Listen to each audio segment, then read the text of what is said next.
Caro Presidente da Mesa do Congresso, caros camaradas, caríssimo Secretário-Geral José Luís Carneiro, obrigada pelas suas palavras. É uma honra tê-lo nesta reunião magna dos Socialistas da Madeira. Eu começaria por endereçar aqui alguns cumprimentos aos representantes dos partidos políticos que aceitaram estar presentes neste nosso Congresso, às ordens e aos sindicatos, já aqui foram referidos, mas nunca é demais referir aqueles com quem queremos trabalhar de perto e desenvolver os melhores projetos e as melhores ideias para a nossa região.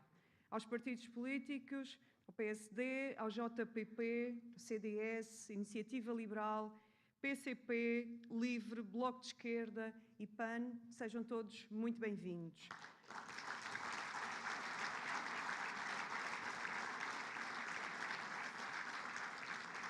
À ordem dos engenheiros técnicos, à ordem dos psicólogos, à ordem dos arquitetos, à ordem dos contabilistas certificados e à ordem dos enfermeiros também, sejam todos muito bem-vindos.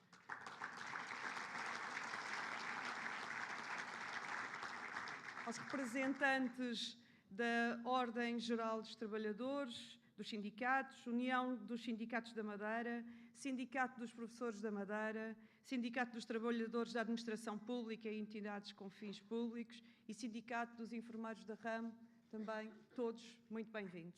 Muito obrigada pela vossa presença. E ainda a Associação Portuguesa de Paralisia Cerebral, com quem também temos uma relação muito estreita.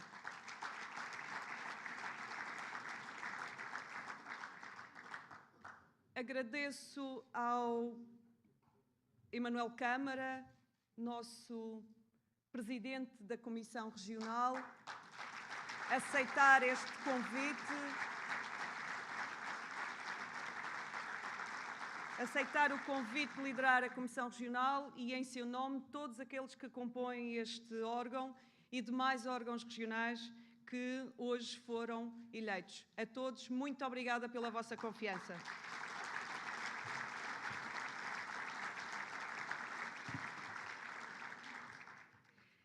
Gostaria de começar esta intervenção por expressar a nossa solidariedade, a solidariedade dos socialistas da Madeira aos nossos conterrâneos luso-venezuelanos que vivem momentos de incerteza, mas que nunca perderam a esperança numa mudança.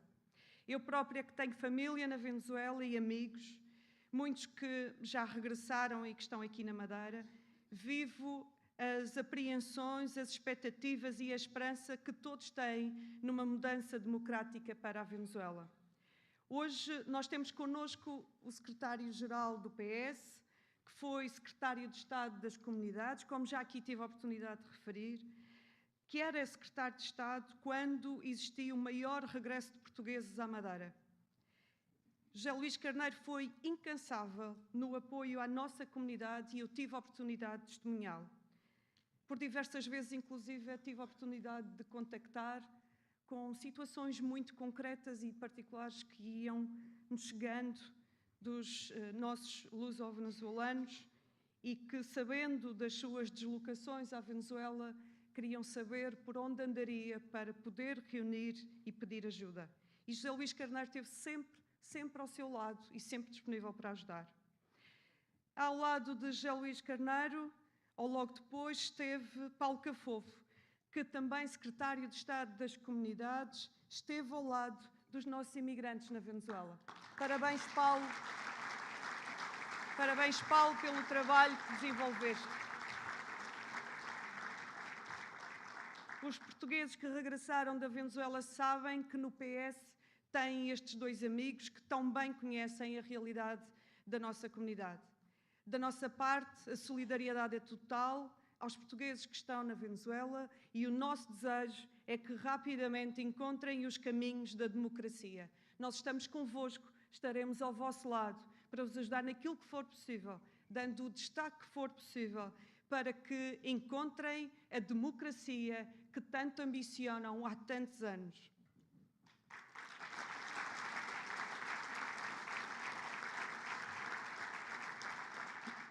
Caros camaradas, é de hoje a 8 dias. É de hoje a 8 dias, já no próximo domingo, dia 18 de janeiro, que vamos eleger o próximo Presidente da República. É um momento importantíssimo para o futuro de Portugal. Os pratos da balança estão em completo desequilíbrio a favor da direita, com o Governo da República e governos regionais da Madeira e dos Açores na mão da direita, com a maioria dos municípios também virados à direita. O Presidente da República, neste cenário, tem de ser um fator de equilíbrio. Numa altura em que a sociedade está polarizada com posições extremadas, precisamos de alguém que saiba trazer todos para o diálogo e para o compromisso. Alguém que não é de extremismos, que possa ser a síntese da nossa história de respeito pelas minorias e com uma ação humanista, alguém que seja e que é moderado. E essa pessoa é António José Seguro.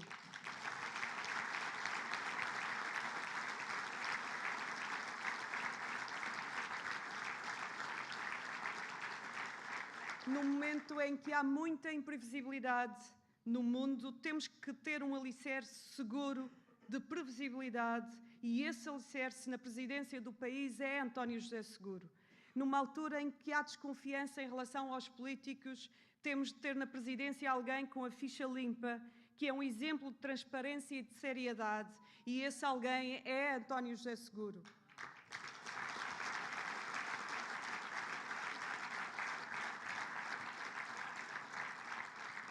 No momento em que a autonomia da Madeira comemora os 50 anos da sua existência, queremos ter na Madeira, nessas comemorações, já este ano, um Presidente da República que conhece não a Madeira dos hotéis, mas a Madeira real. E esse Presidente será António José Seguro.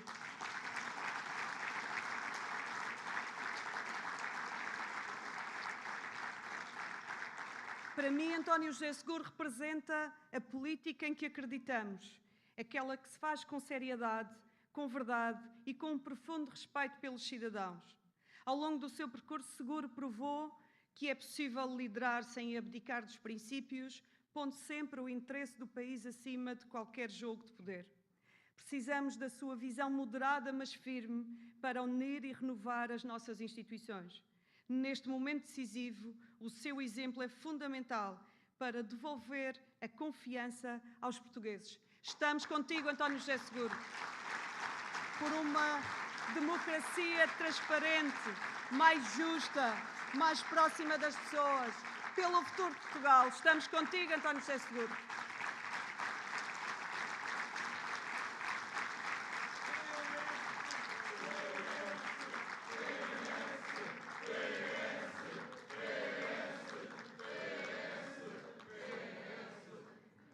Caros camaradas madeirenses, porto-santenses, permitam-me que coloque como tónica desta intervenção a nossa juventude e os seus sonhos. Temos a juventude mais instruída da história da Madeira. Nunca como hoje tivemos tantos jovens com formação ao nível de ensino superior, de formação profissional ou mesmo da escolaridade obrigatória. É um orgulho para todos nós esta aposta na educação como fator de futuro para a Madeira. É um orgulho para nós vermos pais e mães a investir na formação dos seus filhos com muitos sacrifícios, prescindindo da sua própria qualidade de vida para lhes dar um futuro e uma vida melhor. Estes sacrifícios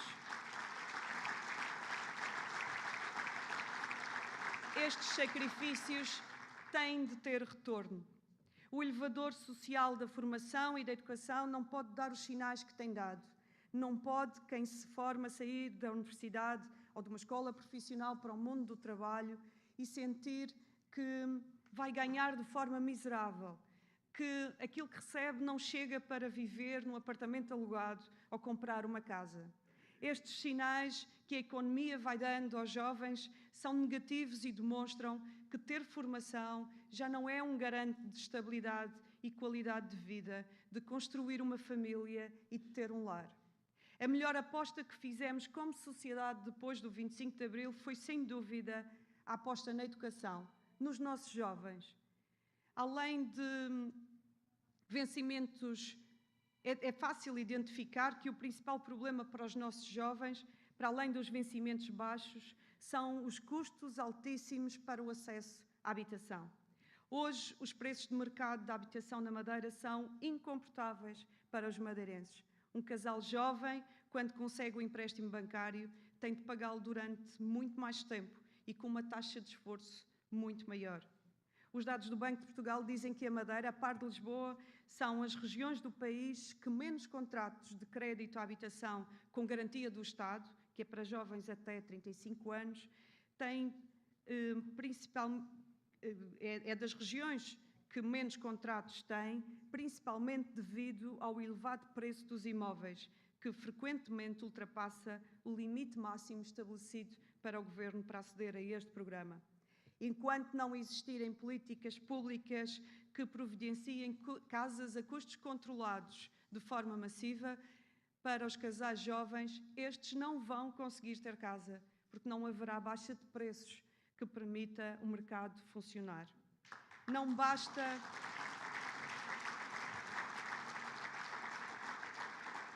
E não bastam os 805 fogos construídos com fundos europeus do PRR, que felizmente e em tempo útil António Costa duplicou para a Madeira. É necessário que os objetivos estabelecidos a nível nacional de aumentar para 133 mil fogos sejam estendidos novamente à Madeira, com fundos europeus e nacionais, e aplicarmos esta proporção para chegarmos a mais 3 mil novos fogos habitacionais para a Madeira. E por que não termos este objetivo de mais habitação pública com verbas próprias? Por que não aproveitar as verbas da Zona Franca da Madeira, aquelas que estão a ser recuperadas, como os 66 milhões que foram recuperados em 2024 e em 2025 os 77 milhões, e ainda há mais 600 milhões a recuperar destas ajudas de Estado à Zona Franca, que daria para resolver todos os problemas a curto prazo da habitação na Madeira. A nossa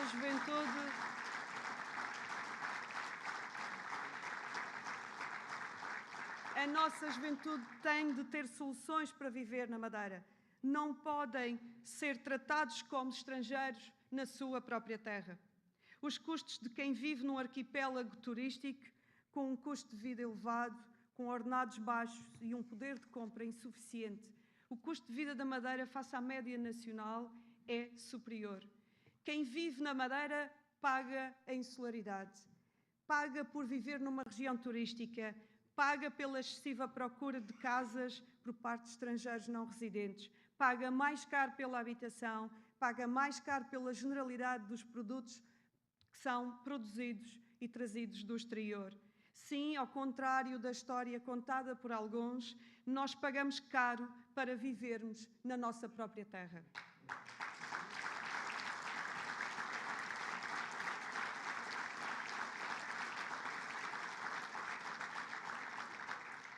E eu vou continuar a insistir nesta questão da habitação para vos dar mais um exemplo. O preço médio por metro quadrado, que é de 3.700 euros no continente, aqui na Madeira, e no continente 2.065 ao metro quadrado. Uma casa de 120 metros quadrados custa a um casal aqui na Madeira mais 196 mil euros, quando comparado com o que se passa a nível nacional. Esta situação é incomportável e por aqui se vê o custo de vida na Madeira. E inverter esta situação passará necessariamente por impostos mais baixos, ordenados mais altos e o preço das mercadorias que chegam à Madeira também mais baixos. Nós, de entre todas as regiões ultraperiféricas, somos a que paga o IVA mais alto. As regiões ultraperiféricas francesas pagam 8,5%. Nas Ilhas de Espanha paga-se 7,7% e nós na Madeira pagamos o IVA a 22%, quando nos Açores é 16%. E por aqui se vê o custo de vida na Madeira. O IVA nas regiões autónomas deve ter como baliza os valores praticados nas regiões ultraperiféricas, ou seja, entre os 7% e os 8%, e não nestes valores que nós temos hoje entre os 16% e os 23% na taxa normal. A nossa luta passará por termos uma taxa entre 7% e 8% e não estas taxas elevadíssimas que penaliza quem vive nestas ilhas.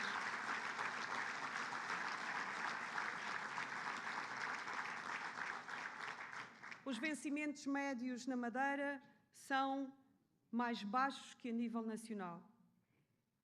Isto é incompreensível se no salário mínimo há um acréscimo de 6,5% face àquilo que se passa a nível nacional já neste ano de 2026.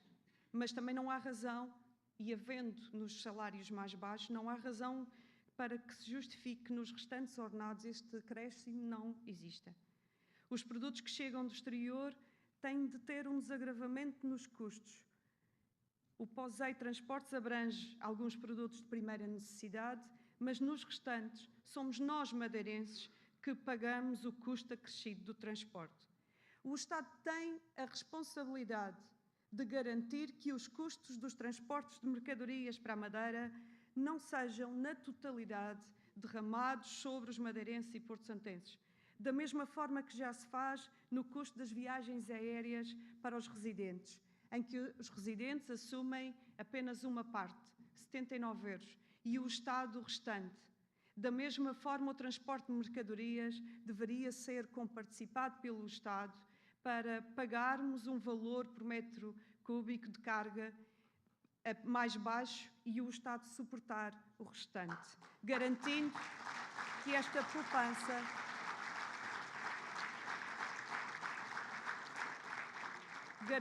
esta poupança se refletisse no custo de vida dos madeirenses.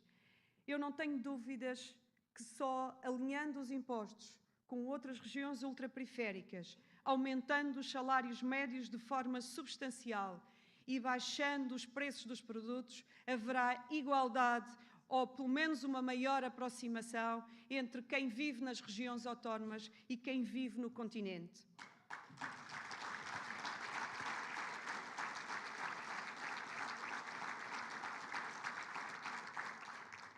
Caros congressistas, caríssimos convidados, faz 50 anos da implantação da autonomia da Madeira, consagrada na Constituição aprovada a 2 de abril de 1976.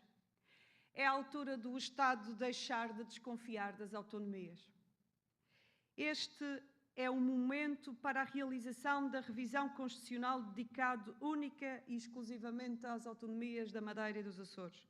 É o momento de extinguir o cargo de representante da República para a Madeira e passar as competências constitucionais de assinar ou votar decretos legislativos regionais para o Presidente ou a Presidente da Assembleia Legislativa.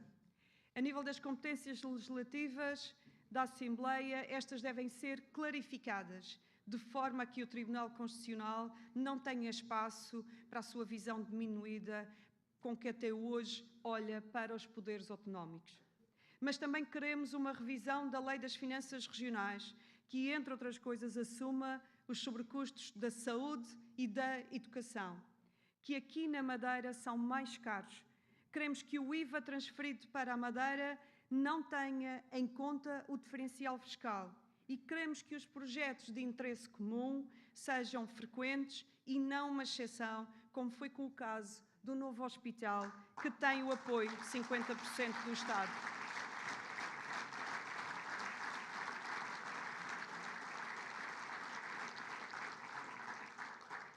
Mas também queremos alterar o estatuto político e consagrar a limitação de mandatos ao Presidente do Governo Regional. 12 anos é mais do que suficiente e foram essas as palavras de Albuquerque em 2015, que inclusive prometeu que criaria a limitação de mandatos, que se auto-imporia a limitação de mandatos. Foi eleito em 2015. Já estamos em 2026, portanto já está na altura e, portanto, vamos ter que dar uma mãozinha para concretizar a promessa de Albuquerque.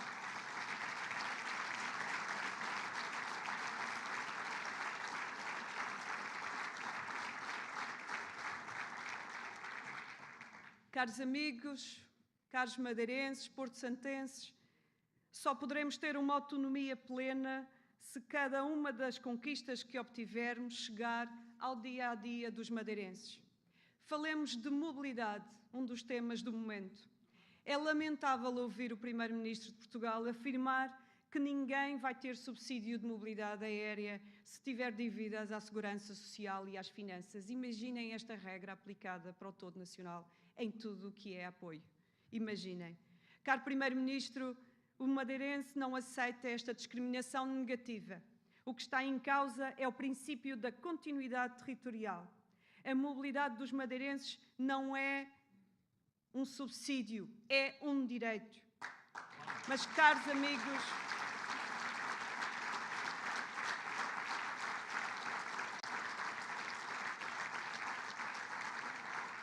amigos, eu não quero que aqui nunca se esqueça que aquilo que foi prometido era pagarmos apenas à cabeça o valor que cada madeirense tinha que pagar pela deslocação.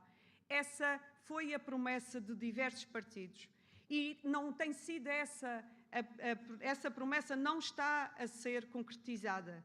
E, portanto, quero aqui anunciar que o PS está a trabalhar, o grupo parlamentar do PS está a trabalhar para apresentar um modelo, como já existe noutras regiões insulares, para que os residentes paguem apenas a parte que lhes compete pagar e não estar a adiantar a totalidade do valor do bilhete nas suas deslocações aéreas.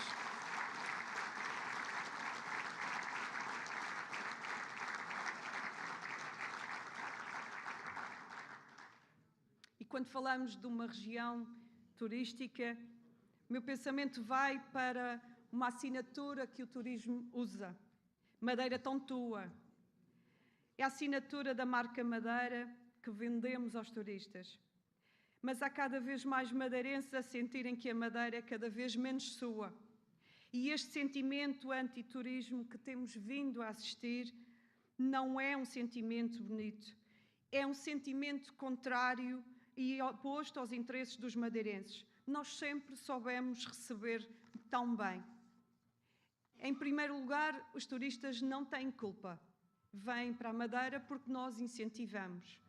E bem a sua vinda. Em segundo lugar, quem tem responsabilidades na gestão do turismo e na falta de planeamento é o Governo Regional.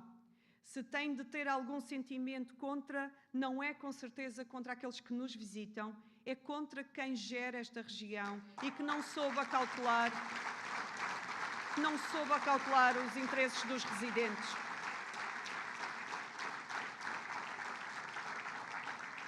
O Governo não tomou medidas a tempo e horas, não antecipou o que aí vinha e, inclusive, rejeitou medidas e propostas do Partido Socialista para, por exemplo, a gestão das nossas levadas e a sobrecarga da procura de turistas e de visitantes por esses percursos.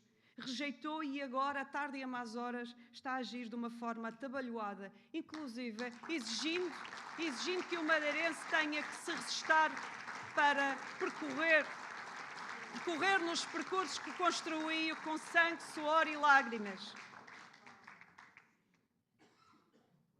Mas são necessárias mais medidas que permitam a compatibilização entre o nosso dia-a-dia e o turismo.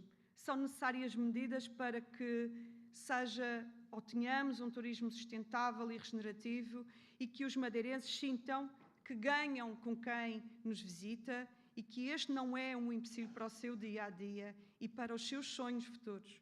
É inadmissível que aos madeirenses lhes seja exigido uma carga de trabalhos burocráticos para andar nas levadas e nos seus percursos. Não pode existir barreiras à livre circulação de madeirenses na sua própria terra.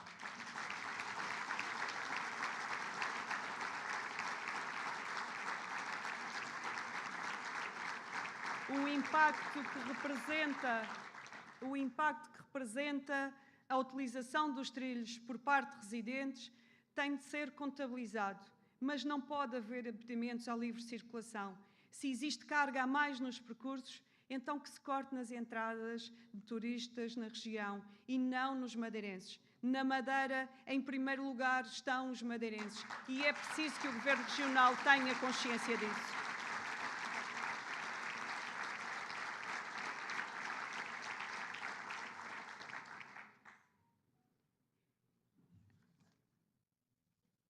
Caríssimos, há uma tentativa de desregulação do trabalho e um enfraquecimento ainda maior do trabalhador face à entidade patronal. Não alheio o facto da direita no Governo da República, mas também nos governos da Madeira e dos Açores, sentirem uma certa hegemonia para avançar com uma agenda de retirada de direitos aos trabalhadores. Esta agenda foi apoiada pela Iniciativa Liberal e pelo Chega, a que se juntaram à AD, mas perante a greve geral que aconteceu no país, meteram este objetivo para depois das eleições presidenciais, para que não contaminasse as eleições presidenciais. Da minha parte e da parte do PS, não iremos permitir que invertam a tendência da agenda do trabalho digno para uma lógica onde o trabalhador é despedido sem justa causa e sem direitos. Estaremos atentos e vigilantes para que as relações no mundo do trabalho não sejam desequilibradas, prejudicando os trabalhadores. Nós queremos empresas saudáveis, mas para isso o trabalhador não pode ser visto como um instrumento desumanizado e descartável. Connosco queremos uma economia próspera, mas essa prosperidade que garante qualidade de vida e realização pessoal aos seus trabalhadores. O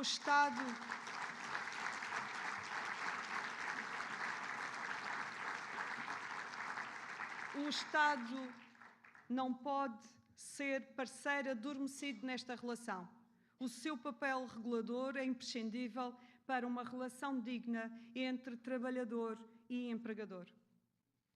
E gostaria de falar-vos ainda também de um outro tema que está a acontecer todos os dias debaixo dos nossos olhos, que tem a ver com esta transformação da sociedade, de cariz anti-humanista, criando ressentimento e potenciando uma sociedade de cidadãos sem direitos.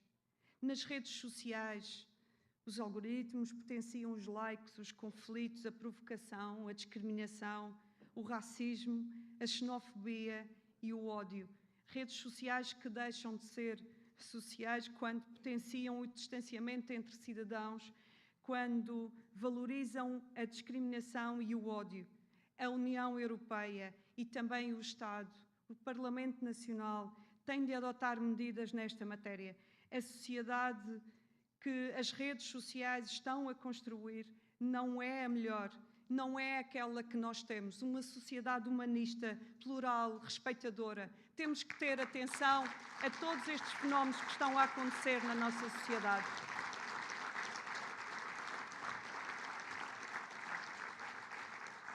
Caros amigos, há matérias que para nós são basilares, como é o caso da saúde. É inadmissível que continuemos a ter listas de espera para consultas, exames complementares de diagnóstico, cirurgias, muito acima da existente a nível nacional.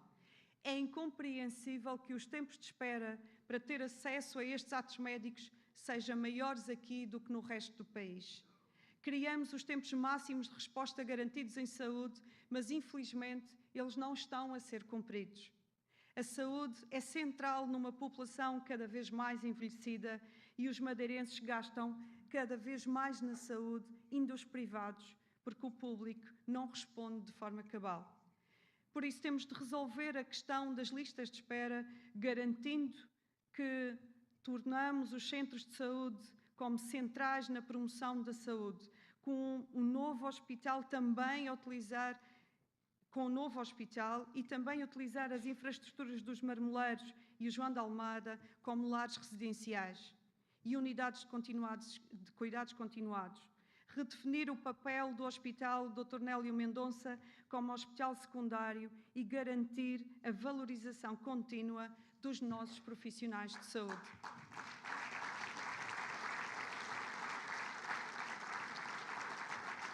A saúde na Madeira já foi considerada das melhores que existia na Europa e há condições para voltar a sê-lo. Eu não podia deixar de falar ainda também do setor primário, aquele que garante paisagem muito nossa e atrativa para o turismo, que garante o abastecimento de produtos de grande qualidade aos madeirenses e têm um papel económico e social insubstituível. Por isso, a nossa agricultura tem de ser valorizada por estes fatores, não apenas pelo peso que tem no PIB, que até é diminuto, entre 1,5% e 2%, mas pela riqueza social, pela garantia do emprego rural e pelo extra de apoio para rendimento às famílias. Queremos que os nossos produtos sejam valorizados cada vez mais e que essa valorização chegue ao bolso dos agricultores. Se a banana, a cana-de-açúcar, a vinha, fruto do empenho do Partido Socialista, tem tido alguma atenção com o aumento dos valores para estes produtos, outros produtos regionais têm de merecer igual cuidado por parte de quem governa, para garantir escoamento a bom preço. E se em terra há muito trabalho a fazer no reconhecimento dos nossos agricultores, no mar também temos que garantir que o reconhecimento chega aos nossos pescadores. O PS vai manter um trabalho próximo com estes profissionais para corresponder aos seus anseios, para saber de viva voz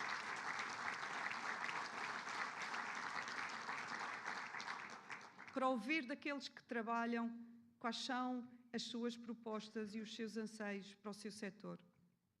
Caríssimos, sendo uma intervenção que não pode abarcar todos os temas, todos os setores, eu não poderia deixar ainda de pôr em cima da mesa a mobilidade interna. A nível da mobilidade marítima, assiste-se a um jogo entre Governo da Madeira e Lisboa, que vai dissimulando para adiar e nada concretizar relativamente ao transporte e à ligação marítima entre Madeira e continente. O Governo da República tem de dizer se apoia ou não a linha marítima entre Madeira e continente. Sim, tem de avançar com este processo. Já basta deste jogo, deste fingimento, como se estivéssemos a perceber, se não estivéssemos a perceber qual é o objetivo, que é adiar eternamente, sem qualquer decisão.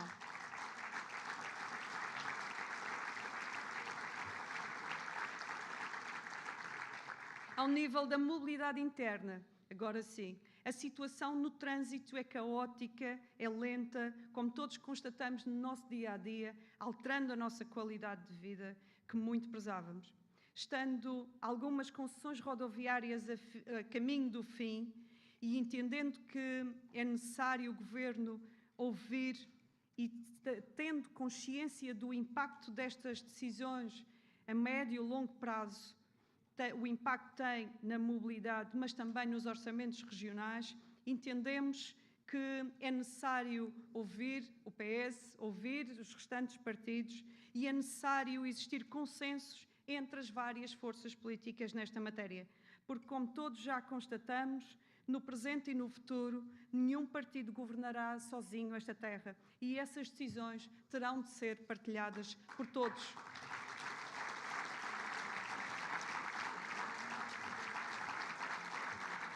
Caros madeirenses, porto-santenses, caríssimos congressistas, convidados, inicio hoje estas funções. Pretendo ouvir-vos, andar por todos os concelhos, freguesias, falar com o máximo de profissionais possível, falar com toda a gente, ter um trabalho de proximidade, de ligação com os madeirenses, com quem vive e sente a sua terra no seu dia-a-dia. Podem contar com o meu trabalho, com a minha dedicação, com o meu empenho para ajudarmos a construir um futuro mais próspero para a Madeira e para o Porto Santo. Conto convosco, conto com todos. Força PS! Viva a Madeira! Viva o Porto Santo! Viva Portugal!